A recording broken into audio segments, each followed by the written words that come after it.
नमस्कार दोस्तों, स्वागत है आपका फैक्ट एंड इन्फो में। आज हम चीन और ताइवान के बीच विवाद की असली वजह क्या है और ये कितने सालों से चला आ रहा है इसके बारे में जानेंगे। और ये अभी अचानक से ये विवाद क्यों भड़क गया ये भी जानेंगे। और वन चाइना पॉलिसी क्या है इसके बारे में भी जानेंगे। तो चलिए बिना देरी के स्टार्ट करते हैं वीडियो को। अभी हाल ही में जब अमेरिकी स्पीकर नैन्सी पेलोसी ने ताइवान का दौरा किया तो उसके बाद चीन बौखला गया और चीन ने ताइवान की सीमा के नज़दीक जाके युद्ध अभ्यास भी शुरू कर दिए। इसमें उसके सबसे अत्याधुनिक J-20 विमान भी शामिल हैं। और खबर यह है कि चीन के 21 लड़ाकू विमान ताइवान की सीमा में घुस गए हैं और चीन ने भी ताइवान और अमेरिका को इसका अंजाम भुगतने की धमकी दी है। दोस्तों, ऐसे में सवाल ये उठता है कि आखिर इन दोनों देशों के बीच टकराव की वजह क्या है। तो आइए सबसे पहले ये जान लेते हैं कि इनके बीच विवाद क्या है। दोस्तों, चाइना वन चाइना पॉलिसी के रास्ते पर चल रहा है और इसी के तहत वह ताइवान को अपने देश का हिस्सा मानता है। दूसरी तरफ ताइवान खुद को एक संप्रभु राष्ट्र मानता है। 73 सालों से दोनों देशों के बीच इसी बात को लेकर टकराव चल रहा है और दोनों देशों के बीच सिर्फ 100 मील की दूरी है। ताइवान दक्षिण पूर्वी चीन के तट से काफ़ी करीब है। ऐसे में टकराव की खबरें लगातार सामने आती ही रहती हैं। ताइवान की समुद्री सीमा में भी चीन लगातार घुसपैठ करता रहता है। चीन नहीं चाहता कि ताइवान के मुद्दे पर किसी भी तरह का विदेशी दखल हो। इसीलिए जब अमेरिकी स्पीकर नैन्सी पेलोसी ने वहां का दौरा किया तो चीन गुस्से से बौखला गया। दोस्तों, चलिए ये जान लेते हैं कि चीन ताइवान को अपने देश का हिस्सा क्यों मानता है।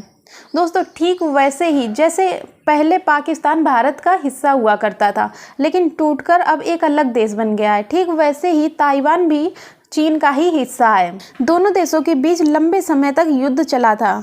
1644 के दौरान जब चीन में चिंग वंश का शासन आया तो ताइवान उसी के हिस्से में था और 1895 में चीन ने ताइवान को जापान को सौंप दिया था। इसी के बाद से दोनों देशों के बीच विवाद शुरू हो गया और 1949 में चीन में गृह युद्ध हुआ तो मोआत्सो तुंग के नेतृत्व में कम्युनिस्टों ने चियांग काई शेक के नेतृत्व वाली राष्ट्रवादी कोमिंगतांग पार्टी को हरा दिया।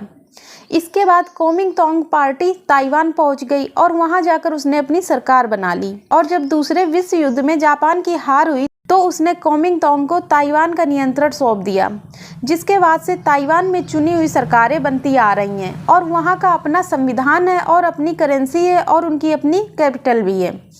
चीन की कम्युनिस्ट सरकार ताइवान को अपने देश का हिस्सा बताती है और चीन इस द्वीप को फिर से अपने नियंत्रण में लेना चाहता है। और ये है पूरी झगड़े की वजह जो लगातार 73 सालों से चला आ रहा है। दोस्तों, ये जान लेते हैं चीन की वन चाइना पॉलिसी क्या है और चीन इस रास्ते पर क्यों चल रहा है। ताइवान को लेकर चीन इतना बेचैन क्यों है, इसके पहले आपको चीन की वन चाइना पॉलिसी को समझना होगा। 1949 में पीपल्स रिपब्लिक ऑफ चाइना यानी PRC ने वन चाइना पॉलिसी बनाई थी। इसमें न सिर्फ ताइवान को चीन का हिस्सा माना गया बल्कि जिन जगहों को लेकर उसके अन्य देशों के साथ टकराव थे उन्हें भी चीन का हिस्सा मानते हुए अलग पॉलिसी बना दी गई थी। और अंतर्राष्ट्रीय मंच पर चीन इन हिस्सों को प्रमुखता से बताता रहा है। और इस पॉलिसी के तहत मेनलैंड चीन और हांगकांग और मकाऊ जैसे दो विशेष रूप से प्रशासित क्षेत्र भी इसमें आते हैं। दोस्तों, अब ये जान लेते हैं कि अमेरिका के ताइवान जाने से चीन को दिक्कत क्यों है। अमेरिका और अन्य नेटो सदस्य देश किसकी साइड में हैं? दोस्तों, ताइवान को बुद्धिजीवियों का देश भी कहा जाता है और वहाँ की आबादी भले ही कम हो लेकिन टेक्नोलॉजी के मामले में वह दुनिया में नंबर 1 पर है और ताइवान दुनिया में चिप बनाने के मामले में नंबर 1 पर है। यह देश लैपटॉप से लेकर महंगे फ़ोन और घड़ियों का उत्पादन करता है।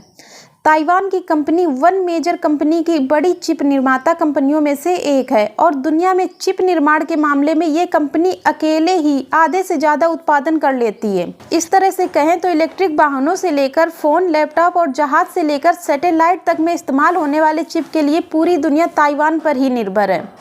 जैसा कि दोस्तों आपको पता ही है कि अमेरिका एक डेवलप्ड कंट्री है और नेटो के सदस्य देश भी सभी ताइवान की साइड में ही हैं। आशा करते हैं दोस्तों आपको इस वीडियो में ताइवान और चीन के बीच युद्ध की असली वजह क्या है समझ में आ गया होगा। ऐसे ही अपडेट रहने के लिए आप हमारे चैनल से जुड़े रहिए और कमेंट करके बताइए वीडियो कैसा लगा। वीडियो देखने के लिए धन्यवाद।